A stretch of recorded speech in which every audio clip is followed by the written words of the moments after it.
เข้ามาสวนสาธารณะอยู่ที่ไทยนี่ตอนแบบบ่เคยเข้ามาแรกๆรู้สึกแปลกๆบ่แปลกเพราะว่าอันนี้ฝรั่งหลายเก๋ทั้งที่บ้านเฮาบ่มีฝรั่งหายากคนนึงก็นี่ก็เทิงยากอยู่บ้านถ้าเห็นฝรั่งให้พากันแล่นเอาแถวหาเบิ่งเขาน่ะ เล่นไปเบิ่งจริงแล่นไปเบิ่งแต่มาอยู่ไทยนี่ป้าฝรั่งขนาดอยู่สวนสาธารณะอันนี้นะเขาเห็นได้แบบทุกบ่อนเนาะบอกว่าสิเป็นบ่อนที่แบบว่าบ่อนแบบเขาเจ้ายางลีนสบายดีกับสบายดีสวัสดีพี่ๆเบิร์ดทุกคนเด้อมื้อนี้ก็ขอต้อนรับหรือว่ามาพบกับช่องน้องเกสาวผู้ไทยอีแล้วมื้อนี้ก็เกเองอยู่ที่สวนสาธารณะได้ทุกคนตอนนี้อยู่ที่สวนลมพินีก็คือเข้ามาแล้วเนาะบรรยากาศภายในก็สิเป็นแบบลมเย็นเนาะอันนี้สวงประมาณบ่าย4 โมงแรงเนาะมากับหมู่คือเก้าที่ร้านนะเจอกันเนาะนี่ก็คือเพื่อนเราเองค่ะสบายดีมาจากซองแต่ก็มาจากซองบางสลาวไต่เด้อต่อเพจแล้วก็ Facebook เนาะต่อเพจแล้วก็ YouTube มันบ่ YouTube แม่นต่อเฟซแล้วก็ YouTube ฝากในเด้อบางสาวลาวใต้มื้อนี้เฮาก็พากันมาสวนสาธารณะเนาะตอนนั้นพอกันแรกๆก็คือตอนนั้นก็คือท้ายคลิปเนาะนี่คือมาเปิดคลิปใหม่พี่ๆเข้ามาสวนสาธารณะอยู่ที่ไทยนี่ตอนแบบบ่เคยเข้ามาแรกๆรู้สึกแปลกๆบ่แปลกเพราะว่าอันนี้ฝรั่งหลายเก๋ทั้งที่บ้านเฮาบ่มีฝรั่ง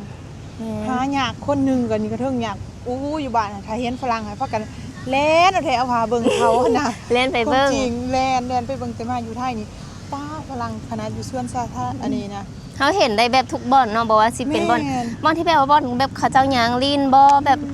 เพิ่นเอิ้นนะบ่เป็นว่าเป็นโซนซาดบ่หรือว่าเป็นห้างร้านอีหยังต่างๆนี่เนาะฝรั่งหลายอีอันนี้ก็คือน่าสิเป็นเสน่ห์เนาะประเทศไทยนะน่าท่องเที่ยวมันบ่ออกสู่โลกเนาะเพิ่นเห็นก็คือว่าอย่ามาเที่ยวเนาะประเทศไทยเท่าที่เกเห็นเองเนาะเกก็เป็นสาวลาวคือกันมาไทยนี่ก็รู้สึกว่าแบบงามเนาะสะอาดงามตาที่สำคัญก็คือบ่มีเขี้ยวแบบเขาเจ้าทิมซะทรายแม่นบ่นี่คณะตัวเขาเองที่มากอะเฮามีเขี้ยวอยู่ในมือนี่เฮาก็ต้องหาถังขยะแบบไปทิมจบดีเนาะคันอยู่ที่บ้านเฮาเสิร์ฟแบบเห็นบ่อันนั้นเนาะทุกคนแต่ว่าเกียร์นะลึงอยู่พี่แล้วก็ทิมแบบทิมลงถังขยะนะบ่ได้ทิมซะทรายแกว่งปึ้นไปเลยนะเอาแหละอันอย่างก็มื้อนี้กะเบื้องหลังในการเป็นครีเอเตอร์ของเด้อมื้อนี้เด้อมีอันนั้นบ่ถ่ายคลิปอีหยังก็เฮ็ดบ่เนาะค่อยสิแกล้งขี้ทีมบ่เจ้าอย่าแกล้งเด้อจังซี่นะเพิ่นบ่เฮ้อทีมซะซ่าให้เด้อหั่นนะแล้วมาแรกๆค่อยก็อย่าทีมซะซ่าให้พุ่นเด้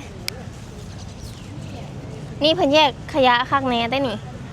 อันนี้เพิ่นทีมแบบเป็นขวดเนาะขวดน้ำอันนี้พวกพลาสติกพวกขวดอันนี้พวกเนื้อเสียเด้อันนี้ก็มีแบบกระถางแยกอีกเด้กระถางแยกขยะนี่อันนี้กระป๋องใหญ่คักอันนี้เนาะเพิ่นเอาไปรีไซเคิลได้เนาะรีไซเคิลไม่ได้อันนี้ขยะทั่วไปสว่างแรง4 โมงคนกำลังแบบเที่ยวมาออกกำลังกายสว่างแปลกบ่คนไทยหรือว่าเห็นนักท่องเที่ยวต่างชาตินี่เนาะทรงคำอยู่สวนสาธารณะสิเห็นเขาเจ้าว่าออกกำลังกายกันหลายอยู่ทางเฮาบ่ได้มีได้แบบ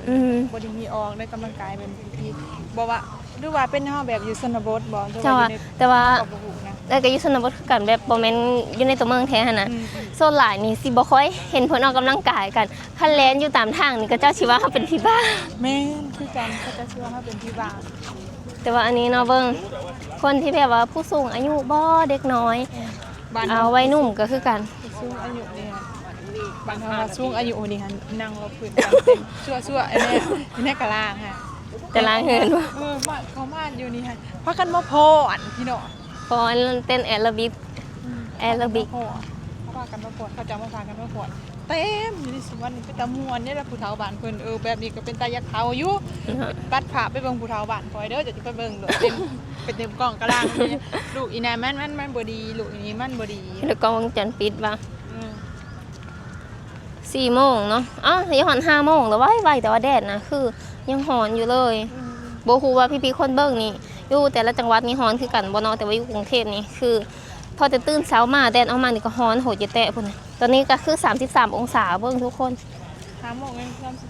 33 องศาอยู่ได้บ้านเฮาก็สิทำได้เนาะ แบบนี้นะคันเพออยู่แถวบริเวณใจกลางกรุงเทพเนาะคันบ่ได้มาแบบโซนสาธารณะแบบนี้นะต้องไปแถวห้างหรือว่าบ่อนที่แบบมีแอร์เย็นๆที่แบบว่าเพิ่นบ่ได้เก็บก็มักไปอยู่ได้คันบ่ได้มาโซนสาธารณะสิไปห้าง เพราะว่าเพิ่นให้เข้าฟรีเด้ฟรีแบบบ่ได้เสียค่าใช้จ่ายเลยเนาะแล้วก็สิมีบ่อนหนังเก้าอี้เพื่อให้หนังมีที่ชาร์จแบตให้พร้อมเลยเข้าไปนะแบบตีแห้งคันเฮาแบบอยู่แบบมีบ้านสมมุติว่าเฮาเป็นคนไทยเนาะเฮามีบ้านอยู่เฮาก็โอเคอยู่ได้แหละเฮาอย่าไปดิ้นไปหยังก็แบบมันบ่ได้เสียค่าใช้จ่ายหลายเนาะการเที่ยวแบบงบประหยัดสิรถไฟเนาะละอ่อนคือกันรถไฟขี่ไปหอบทีมหอบแผ่นดินเท่าไหร่20 บาท30 บาทได้เห็นว่ารถไฟพี่แล้วก็คันแบบว่าเฮาไปตั้งจังหวัดสิน่ะสิมีแต่20กว่าบาทอันนี้คือเรื่องจริงเว้ยนะบ่เคยขี่ยังจะบ่เคยขี่บ่เห็นแต่สาวจีเห็นว่าตอนนั้นน่ะจังแม่นบ่แม่นแต่บ่เคยขี่จักเธอแต่แบบคือถือแท้เนาะแดดเด้ยางโฮมปะอันนี้อีหยังกี้หนังขาวฮะยังวะคืออันนั้นน่ะบอนสร้างแล้วนะคือโบสถ์คืออีหยังเนาะเบิ่งทุกคนธรรมศาสตร์เนาะงามอะลีเนาะใจกลางเสพเป็นอันนี้คืออยู่ใจกลางกรุงเทพพอละสะอ้อนประเทศเฮายังมีโซนสาธารณะอยู่บ้านเฮาได้จักโซนนึงเฮาสิไปนั่งลินคู่มือรถ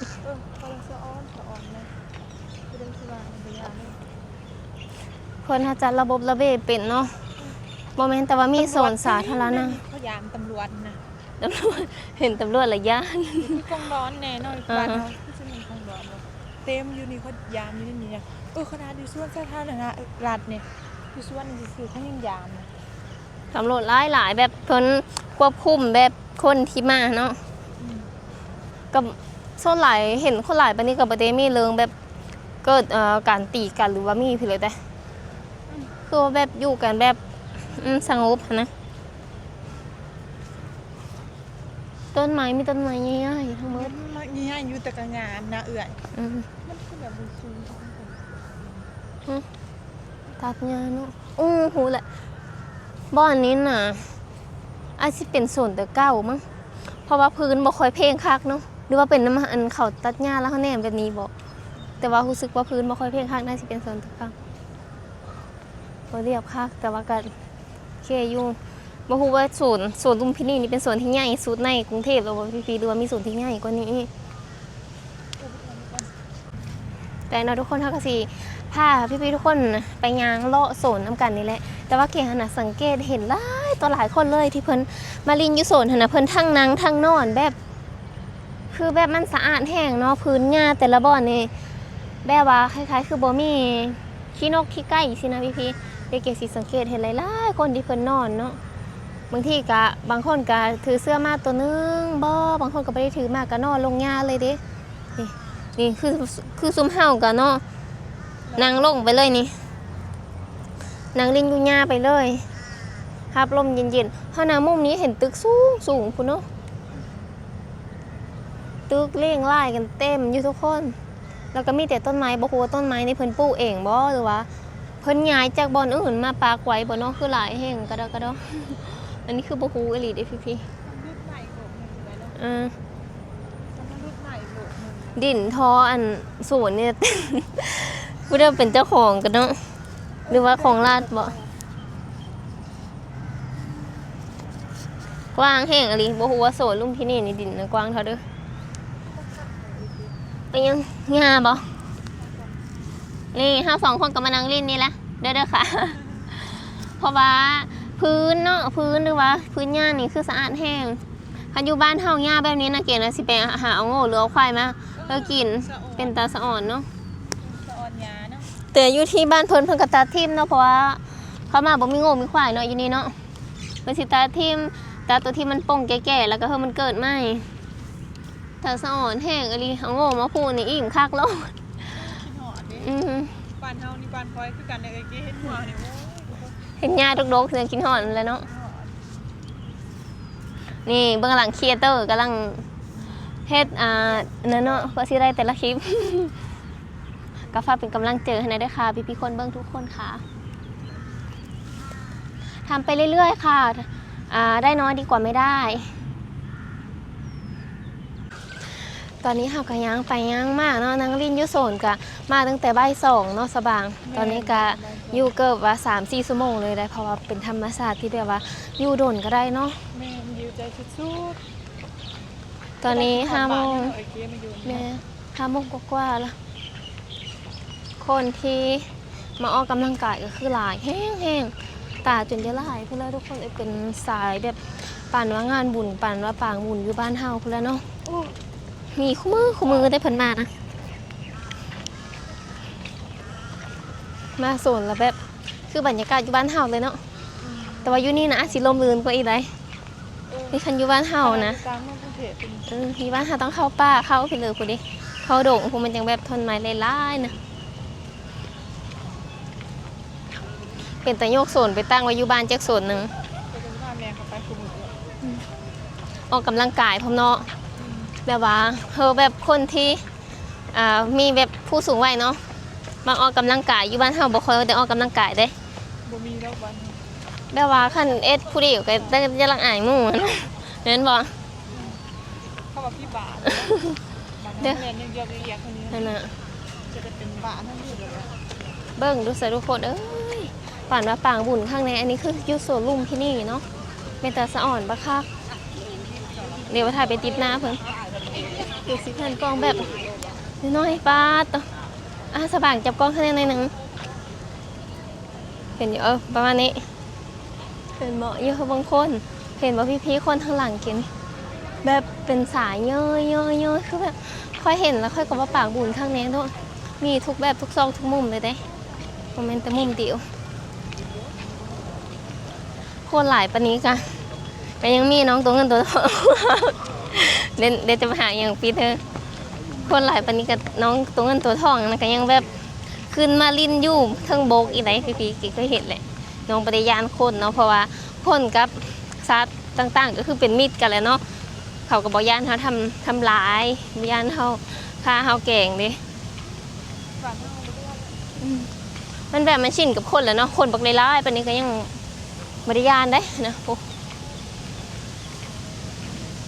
อันนี้เพิ่นก็ยังพิมพ์ลงดอกคูณก็เป็นบานบางงามๆอันนี้ก็พิมพ์ล่มเนี่ยดอกคูณมาเบิ่งฝั่งนี้นะคะ ทุกคนฝั่งนี้ก็คือสีเป็นน้องตัวเงินตัวทองมีแต่โตบ้างเงี้ยสำขานี่แหละอันนี้คือเป็นไฮไลท์ของสวนสาธารณะเลยแบบนักท่องเที่ยวต่างชาติเนาะคนที่เข้ามาเบิ่งนี่คือแบบเขาเข้ามาเบิ่งแบบเป็นสิ่งที่แบบเป็นแป้งหูแป้งตาไปเลยแหละเพราะว่าเบิ่งทุกคน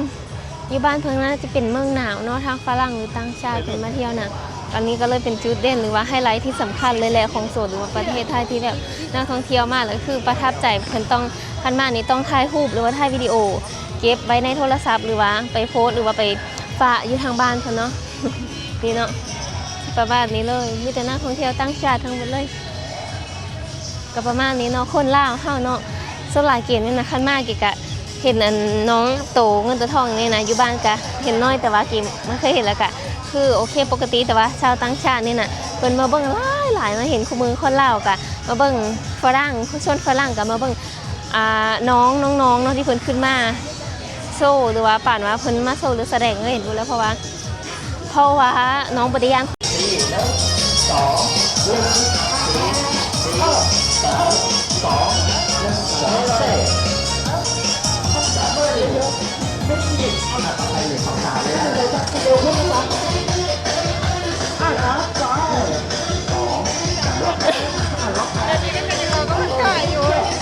เขาก็เต้นไปตามสเต็ป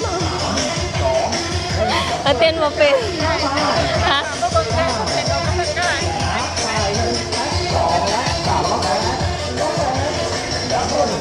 ป้าคนมื้อนี้หาแบบเปิดหูเปิดตาแห้งเนาะเห็นคนที่แบบมาเต้นออกกำลังกายนะเยอะแยะมากมายเลยพี่ๆคะ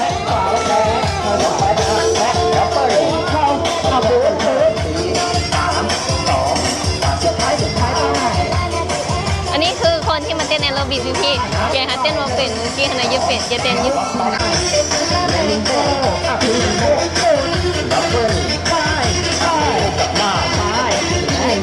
และเกเองก็ได้ยางมาอีมุม มหนึ่งของโซนเนาะพี่ๆตอนนี้กับเวลาประมาณ1 ทุ่มกว่าๆแต่ว่ามาบอนนี้คือแห้งเต็กแบบตะลึงแห้งกว่าบอนที่เก๋แบบยางไปถ่ายเมื่อกี้นี้เพราะว่าคนหลายแห้งปานว่ามาคอนเสิร์ตแบบนักร้องดังมาแต่ต่างประเทศพู้นน้องเก๋เองก็สงสัยแห้งว่าแม่นคอนเสิร์ตพี่เลยเนาะแล้วไปถามมันพี่ที่เพิ่นอยู่คือนี่เนาะแล้วเพิ่นล่ะบอกเก๋ว่าอันนี้บ่แม่นคอนเสิร์ตเด้ออันนี้น่ะเป็นการออกกำลังกายปกติอยู่ที่สวนสาธารณะหรือว่าอยู่ที่สวนลุมพินี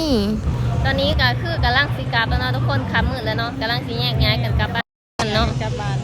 ก็คือตอนออกมานี่เห็นหยังบ่ เห็นคิดว่าเขาต่อคิวไปเบิ่งคอนเสิร์ต เนาะคิดว่าข้างหลังนี่ปอ คน ด ร้ายแห่งขนาด คือแบบเปิดหูเปิดตาเลยเนาะ ไม่เห็น บ่คิดว่าเขา คิดว่าเขาเบิ่งคอนเสิร์ตคนใดแห่ง เก๋ก็ตื่นเต้นเนาะกองเก๋ก็ยังบ่นั่นว่าปะเบิ่งดูซะอันนี้ก็มีรถไฟแล้วแต่ละมุมนี่มีแต่แบบแนวเฮ็ดเธอแบบตื่นเต้นขนาดเลย อันนี้นะตึกอันนี้คือที่สวนลอยฟ้าเนี่ยเก๋ อ๋อ เก๋ ตึก เคย ดูสิ ขึ้นบ่ เคยขึ้นเท่านึงแต่งอนพามาเดี๋ยวเธอหน้าเนาะคันได้มา ธนา เออ ธนาที่เขามาขึ้นตึกอันนี้ เออ เนาะ ตึกอันนี้อย่างก็สวนดุสิตนี่แหละ สวนยังนะ ดุสิตพาร์ค สิทัศน์ พักสวนนั่นแหละสวนดุสิตพักแต่ว่าสวนสาธารณะนี่ก็เนาะสวนคำพี่ผู้คนน่ะแบบท่านอยู่บ้านเฮาน่ะเนาะสวนคำแบบนี้ก็แต่ละคนก็สิพากันเข้าบ้านนอนแล้วสิพากันกลับเพิ่นมันแต่ว่าอยู่ที่กรุงเทพอยู่เจอกลางเมืองแบบนี้หั่นน่ะเขากำลังออกมาแบบมายางลิ้นกันหรือว่าบางคนหลายๆคนเป็นร้อยเป็นพันอยู่ในหั่นน่ะเพิ่นมาออกกำลังกายยามกลางคืนพี่น้องคือแบบมันจังบ่ฮ้อนเนาะมาเบิ่งน้ำกันพุ่นนะคนหลาย